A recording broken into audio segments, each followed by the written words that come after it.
বলহালির শহীদ রাষ্ট্রপতি জিয়াউর রহমান বীরুত্তমর 89তম জন্মবার্ষিকী উপলক্ষে দোয়া এবং শীতবস্ত্র বিতরণ করা হয়।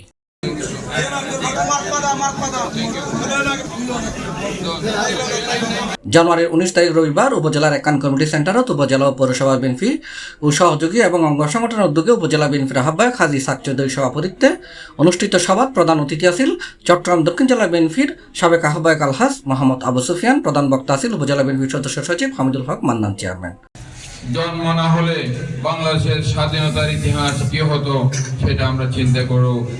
এর বিশেষ অতিথি আছিল আলহাজ আজম খান, আক্কাস খান, শাহ আলম, প্রকৌশলী এসএম তারেক, শেখ মনিরুল ইসলাম, আবু সিদ্দিক, কফিলউদ্দিন, সুলাইমান মেম্বার, সাইফুদ্দিন, হাজি পেয়ার মাহমুদ, এমদাদ আনসারি, জামাল উদ্দিন, ইসমাইল হোসেন, সাইম হোসেন টিটু, মহসিন খোকন, গোলাম হোসেন নানু, জাহেদুল হক রাশেদ, নূর হোসেন, ইব্রাহিম চৌধুরী সহ আরো অনেকে।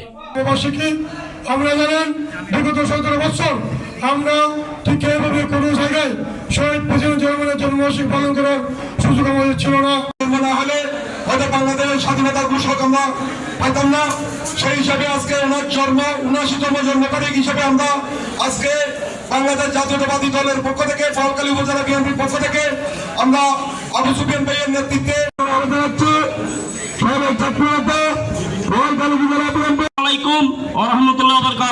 এছাড়াও আরো উপস্থিত আছেন নজরুল ইসলাম, নুরুল আফসার, জাহিদ শাহরিয়ার, শাহাদাত হোসেন জিকু, মোহাম্মদ রায়হান, জাহাঙ্গীর আলম পারভেজ সহ উপজেলা এবং ইউনিয়নের নেতাকর্মীও।